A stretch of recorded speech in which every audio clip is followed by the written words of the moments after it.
Projektiiwwan airdrop ta'an hojjechuu keessaniin duratti wantoota beekuu qabdanii fi dirqama gochuu qabdan shan qabadhee isiniif dhufee jira.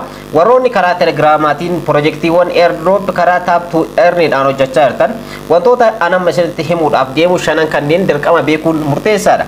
Wantoota kanneen shanan hin beektan taanaan projektiiwwan airdrop kan adda addaa irratti warroonni hirmaachaa jirtan qarshii kana argachuu hin dandeessanii yookaan immoo qarshiin kun karaatti isin harkaa hafa jechuudha. Wantoota shanan kanneen tokko tokkoon isinitti agarsiisa.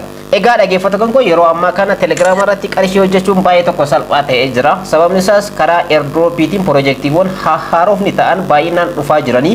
Projektiiwwan kunniin immoo baay'ee isaanii yoo kana hojjetan taate qarshii gaarii irraa hojjechuu dandeessanii namoonni ji'a tokko keessatti qarshii 10,000 hanga 50,000 hojjetanis ni jiranii. Kun kan hundaa'u garuu dandeettii isaanii irratti jechuudha. Video kana keessatti salphamatti karaa telegiraamaatiin karaa bootii telegiraamaatiin projektiiwwan airdrop kanneen hojjetaman karaa bootii telegiraamaatiin qofa osoo hin taane karaa weebsaayitii adda addaatiin yookaan immoo kiriptoo karansii adda addaa irratti illee hirmaachuudhaaf wantoota isin qarqaranidha. Wantoota kanneen shanan beekuudhaan salphamatti projektiiwwan airdrop kamiyyuu hojjechuu ni dandeessanii. Hojii erga hojjetanii booda immoo listii yeroo ta'etti qarshiisan salphamatti baafachuu dandeessanii. So video kanaan wantoota shanan hojii airdropii kana namni hojjettu kamiyyuu video kana daawwachuudhaan irraa fayyadamuu dandeessu. Namoonni baay'een gaafii gaafattan keessa projektiiwwan airdrop kana irratti tookinii hojjenne akkamitti baafanna akkamitti gurguranna akkamitti gara qarshiitti jijjiiranna gaafiin kun baay'eedha jechuudha. So videoon kun guutumaan guutuutti gaafii kana ni deebisa. Gaafiin kun deebi'ee taanaan immoo airdropii kana irratti telegiraama keessan qofatti fayyadamtanii dhaggeeffattoota koo qarshii 10,000 hanga 50,000 hojjechuu ni dandeessan ji'a tokko keessatti. Kun kan hundaa'u dandeettii keessan irratti dandeettii ittiin qabdan taanaan waa tokko illee hojjechuu dhabuu dandeessanii projektii kana irratti garuu dandeettii qabdan taanaan yaada anama sheer isiniif godhuudhaaf deemu kanneen hundayyuu steeppiidhaan hojjettan taanaan salphamatti qarshii argachuu dandeessan. Assalamu alaikum warahmatullahi wabarakatuh. Ashama harka fuune akkam jirtan dhaggeeffattoonni YouTube channel Sof Maraab. Bakka jirtanitti nageenyi kan koo kan jaalalaa fi kan kabajaa isin haadha qabachaa video kanaan projektii airdrop kamiyyuu hojjechuu keessaniin duratti yookaan immoo kiriptoo karansii kamiyyuu hojjechuu keessaniin duratti wantoota beekuu qabdan shan isiniif qabadhee dhufee jira. Hanqaruma video kanaatti nafaana turuu hin darraaffatinaadha. Gara barnoota keenya kanarratti osoo hin ce'in obboleewwan yeroo jalqabaatiif gara YouTube channel kanaatti dhuftan. YouTube channel kun YouTube channel barnootaati waan ta'eef subscribe gochuudhaan gara maatiiwwan keenyaatti dabalamaadhaaf video kana immoo like share gochuudhaan hiriyoota keessaniin dhaqqabaadhaa daai gara barnootichaatti. Egaa projektiiwwan airdrop karaa telegiraamaatiin karaa bootii telegiraamaatiin hojjetaman taaptuu earl warroota ta'an hojjechuu keessaniin duratti wantoonni isin beekuu qabdan shanan keessaa tokkoffaa irratti projektii airdrop kamiyyuu hojjechuu keessaniin duratti kiriptoo karansii kamiyyuu hojjechuu keessaniin duratti jalqaba irratti barnoota ka'umsaa qabaachuu qabdan. Namni tokko waa'ee kiriptoo airdrop kana hojjechuu isaatiin duratti kiriptoo karansii kamiyyuu yookaan immoo projektiiwwan airdrop kanneen hojjechuu isaatiin duratti barnoota gahumsaa kan ta'e waa'ee projektiiwwan airdrop kunniin akkamitti hojjetama maaliin hojjetama barnoota ka'umsaa qabaachuu qaba. Akkaataa ittiin hojjetu wantoota baay'ee barnoota kanneen yoo hin qabaanne ta'e salphamatti wanti inni hojjetame meedaa irratti yookaan immoo badhee irratti hafuu danda'a. Kanaafiyyuu kasaaruu danda'a. Wanni inni hojjete hundumtiyyuu faayidaa tokko hin qabu jechuudha. Duraan dursee wanti beekuu qabdan projektiiwwan airdrop kamiyyuu hojjechuu keessanii duratti muuxannoo xiqqoo ta'e yookaan immoo barnoota xiqqoo ta'e qabaachuu qabdan. Sababni isaas maalidha isinitti fakkaate? Projektiiwwan airdrop kunniin karaan ittiin hojjetaman haalli isaan ittiin hojjetamanii fi karaan ittiin qarshii ittiin baafatan baay'ee tokko dhibaadha. Namoota hin beekneef jechuudha. Warroonni beektanii detail keessa seentanii baafattanii itti fayyadamtan baay'een keessan ni jirtu ni beektu waan ta'eef wanti isin ilaallatu tokko hin qabu. Garuu namoonni haarawaa dhuftan waa'ee projektii airdrop tokko erga beektanii booda waa'ee projektii sanii hamma tokko muuxannoo projektiiwwan airdrop baay'inaan wal fakkaatu waan ta'eef garaagarummaan isaan ittiin hojjetaman garuu hin jira. Haa ta'uutii garuu muuxannoo muraasa ta'e tokko qabaachuun murteessaadha. Muuxannoo osoo hin qabaatin salphamatti dhaggeeffattoota koo projektiiwwan airdrop hojjettanii qarshii argachuun ni dhiba. So duraan dursitanii muuxannoo adda addaa argachuu qabdanii jechuudha. Muuxannoowwan kanneen eessaa argachuu dandeenya jechuu dandeessanii viidiyoowwan kanaan dura an hojjedhe baay'inaan jiru. Viidiyoowwan sanneen daawwachuudhaan salphamatti barnoota gahaa irraa argachuu dandeessanii ergasii immoo gara hojii keessaniitti seentanii qarshii irraa hojjechuu dandeessan. Lammaffaan immoo dirqama projektii airdrop hin hojjettan taanaan wanti isin beekuu qabdan akkaataa ittiin hojjetanidha. Projektiin airdrop tokko ni dhufa. Fakkeenyaaf Hamster fudhachuu dandeessan, Xempire fudhachuu dandeessan, Notcoin fudhachuu dandeessan, Dox fudhachuu dandeessanii namoonni hojjetan baay'een karatti harkaafee jira. Sababni isaas wanti isaan hojjetan baay'ee tokko xiqqaadha, baay'ee tokko isaaniif fayyadu. Sababni isaas maalidha isinitti fakkaate? Waa'ee projektiiwwan kanneenii karaa ittiin hojjetan hin beekan waan ta'eef salphamatti qarshii argachuu irraa hin danda'anii coinii yookaan immoo tookinii baay'ee waliin sassaabachuu hin danda'anii karaan ittiin hojjetan hin beekan waan ta'eef duraan dursitanii piroojeektii airdrop kamiyyuu eegaluu keessanii duratti akkamitti hojjetama kan jedhu beekuun murteessaadha. Akkamitti hojjetama erga beektanii booda step itti aanutti dabartan jechuudha. Duraan dursitanii waa'ee piroojeektii airdrop ka'umsa qabaachuu qabdan, barumsa ka'umsaa muuxannoo ka'umsaa qabaachuu qabdan. Ergasii immoo waa'ee piroojeektii sanii akkamitti hojjetama kan jedhu detail barnoota yookaan muuxannoo xiqqoo qabaachuu qabdanii ergasii hojjechuu dandeessan jechuudha. So an karaa YouTube channel kan kootiitiin waa'ee cryptocurrencyewwan adda addaa kanneen akkaataa ittiin hojjechuu dandeessan viidiyoowwan bal'aa hojjedhee jira. Viidiyoowwan sanneen faana bu'uudhaan hojjechuu dandeessan. Sadaffaan immoo piroojeektii airdrop kamiyyuu hojjedhee qarshii irraa argadha jettee yoo kan yaaddu ta'e salphamatti wanti isin beekuu qabdan waaleetii qopheeffachuudha. Waaleetii jechuun maal jechuudha jechuu dandeessanii waaleetii jechuun bakka kaa'umsa cryptocurrencyewwan adda addaa kana jechuudha. Cryptocurrency jechuun digital assetiidha, digital currencyidha. Qarshii harkaan qabu isin hin dandeenye kan digitaala ta'edha. Kan karaa interneetaatiin blockchain keessatti hojjetamee karaa saniin darbuudha. Sistema mataa ofii danda'edha.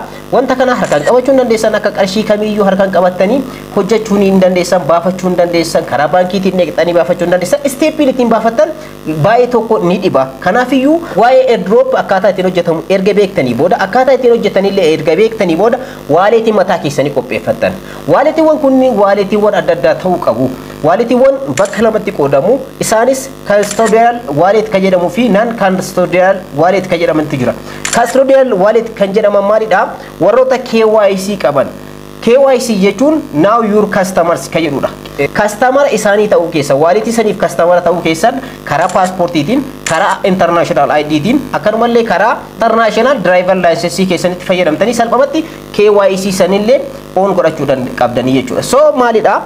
Wanti isin beekuu qabdan asirratti custodial wallet fi non custodial wallet kana yeroo biraa barnoota bal'aadhaan walitti deebina. Sababni isaas xiqqoo ishii detail ni bal'ata waan ta'eef. Asirratti wanti isin beekuu qabdan waaleetii mataa keessanii create godhachuu qabdan. Waaleetii create godhatanii ka waaleetii qabdan taanaan piroojeektiiwwan airdrop kanneen irratti kan hojjettan gara waaleetii keessanii sanitti galfatan tookinii keessan. Ergasii immoo maal gochuu qabdan kan jedhu steppiidhaan amma isinitti agarsiisa jechuudha.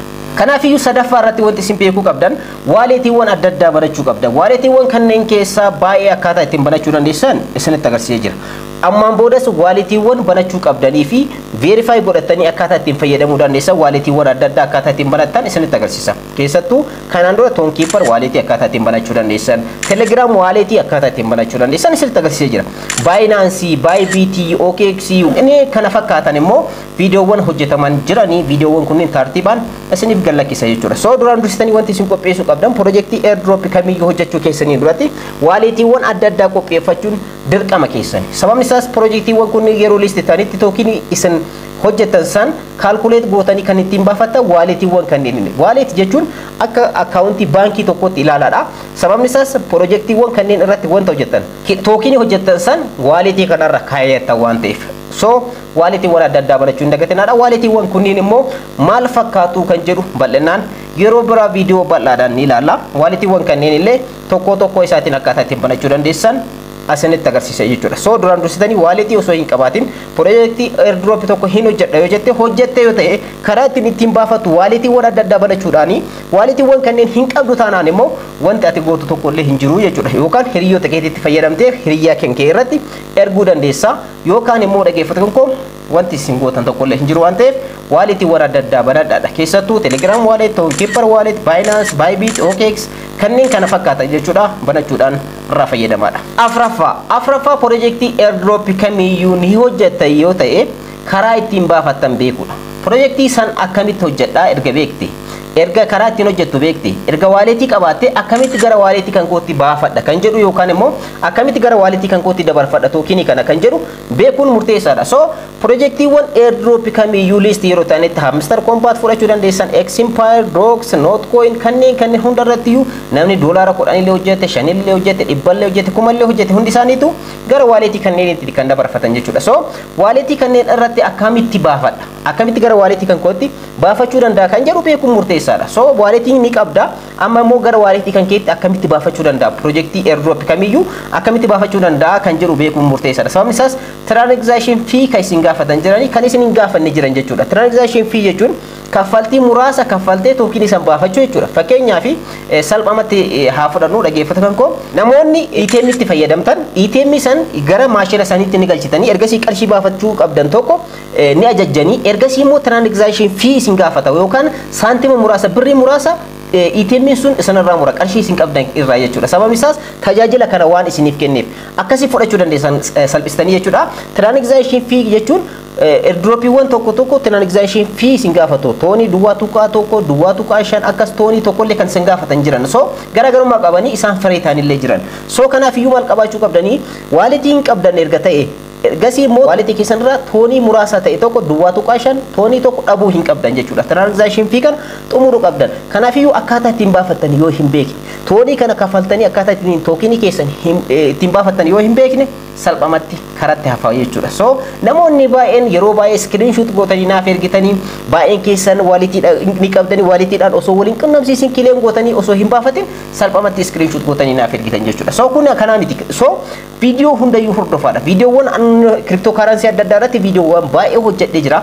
Viidiyoowwan kunniin akkaataa itti hojjetan irraa kaasee hanga dhuma qarshii san gurguratanitti illee isiniif hojjedhee jira. So viidiyoo sanniin detail keessa seenaatii ilaalaadha. Namoonni tokko jalqaba irratti ni ilaaltanii daqiiqaa muraasa ta'e ni ilaaltanii garuu detail wanta keessatti argamu san osoo ilaalin viidiyoo keessaa baatanii ergasii immoo gaafii isinitti ta'a. So namoonni tokko claim osoo hin godhatin withdraw osoo hin godhatin salphamatti akkaawuntii isaaniitti osoo waliin qunnamsiisin wanti isaan hojjetan yeroo irra darbee ergasii immoo expired ta'a jechuudha. So kanaan dura akkaataa ittiin projektii airdrop kamiyyuu akkaataa ittiin gara waalitii keessanitti baafattan beekuun murteessaadha. Shanaffaa fi inni xumuraa immoo dhaggeeffata kan koo akkaataa itti waalitii keessanirraa kiriptoo kamiyyuu haa ta'u projektii airdrop kamiyyuu haa ta'u akkaataa ittiin gurguratan beekuudha.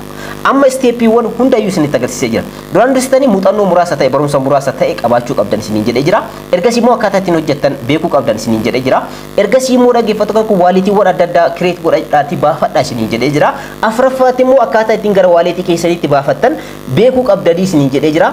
Shanaffaa fi inni xumuraa immoo akkaataa ittiin waaliitii keessanirraa ittiin gurguratan beekuun murteessaadha. Inni kun isa xumuraati. Namoonni tokko projektii airdrop fakkeenya isiniif haa kaasu hamster combat erga hojjetanii booda qarshii akkamii baafadhaa jedhan. So qarshiin ati baafattu tokko illee hin jiru. Gara qarshiitti kan jijjiiru siidha malee qarshiin ati achirraa baafattu yookaan immoo akka mana baankii dhaqanii namoonni baafatan kanatti baafattu hin jiru.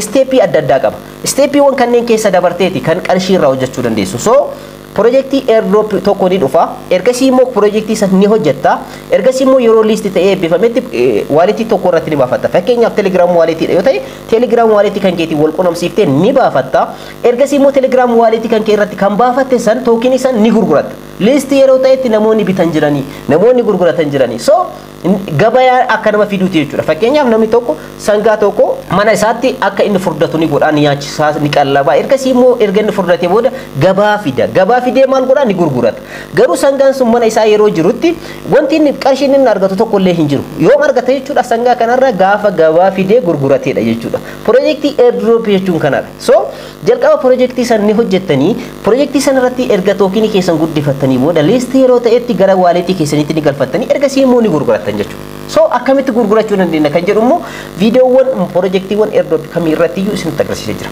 P2P irratti fakkeenyaaf telegram waalitii irratti P2P irratti akkaataa ittiin gurgurachuu dandeessan full asan barsiisee jira viidiyoowwan kanaan dura darban ilaaluu dandeessanii projektiin airdrop kamiyyuu karaa saniin gurgurama steepiin isaa wal fakkaata so ammaan boodallee viidiyoowwan kanneen kana fakkaatan isiniif hojjedha jechuudha dhaggeeffata kan koo karaan inni xumuraa isa kanadha karaan isin ittiin goolabdan jalqaba irratti barnoota waa'ee airdrop xiqqoo isii qabaachuu maratti immoo maaltu jira jechuudha gara qarshiitti jijjiirachuu gurgurachuu jechuudha so P2P irratti telegram waalitii warroonni qabatan P2P Binance P2P qaba so kanneen waalitiiwwan kanneen erga barattanii booda P2P kanneen irratti namoota wajjin connect gootanii karaa social media adda addaatiin wajjin hasooftanii gurgurachuudha asirratti immoo wanti isin beekuu qabdan yeroo hin gurguranna jettan dhaggeeffata kan koo baay'ee of eeggannoo gaafata of eeggannoo jechuun namoonni hedduu kana keessatti hakaroota ta'an hattoota ta'an acbarbaaroonni baay'atanii jiran ati namni tokko kan amanamu ofii fi haa ta'u garuu namoonni karaa irratti sirraa bita jedhanii namoota baay'ee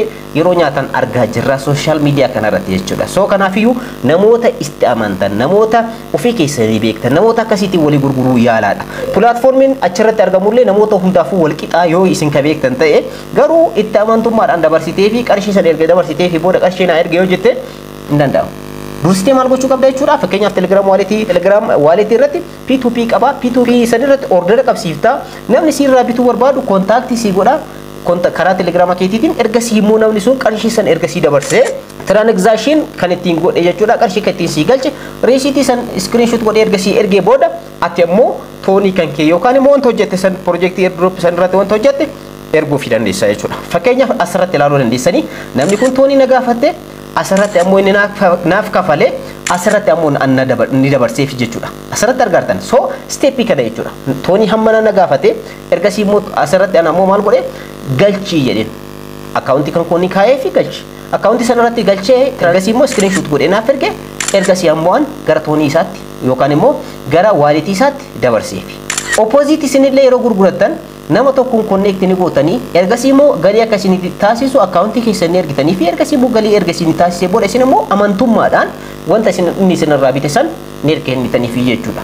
Egaa gabaabinumatti dhaggeeffatan ko projektiiwwan airdrop karaa telegiraamaatiin ernitu kan ta'an hojjechuu keessanii duratti wantoota isin hojjechuu qabdan wantoota isin gochuu qabdan steepiidhaan viidiyoo kana keessatti isinitti agarsiisee jira. Akka irraa barattan abdiin qaba. Yeroo itti aanutti immoo dhaggeeffatan ko viidiyoon qophaa'e tokko ni jira. Telegram waletiidhaan kan wal qabate jechuudha. Full course qophaa'ee jira. Sa'aatiin isinitti dheerachuu danda'a hanga dhumaatti daawwachuudhaan Telegram waletiidhaan wanta wal qabate bal'inaan achirraa argachuu dandeessan. Telegram walletii waa baay'ee of keessaa qaba. Keessattuu KYC isaa yoo kan verify gootan ta'e dhaggeeffatan ko baay'ee wantoota baay'ee of keessaa qaba. Qarshii keessan baafattanii garasitti ergattanii akka barbaadanitti P2P irratti gurgurachuu dandeessan namoota wal erguu dandeessan waa baay'ee of keessaa qaba waan ta'eef guutuu isaa koorsii guutuun qophaa'ee jira. Viidiyoo san daawwachuudhaan illee irraa fayyadamuu dandeessan. Viidiyoon kan kanarraa kana fakkaata akka irraa fayyadamtan abdiin qaba. Warroonni YouTube chaanaalii kanaaf haarawaa taatan subscribe gochuudhaan gara maatiiwwan keenyaatti dabalaa. Viidiyoo kana immoo like share gochuudhaan hiriyoota keessan dhaqqaba. Yeroo biraa viidiyoo biraatti walitti deemna. Oraa bulaa.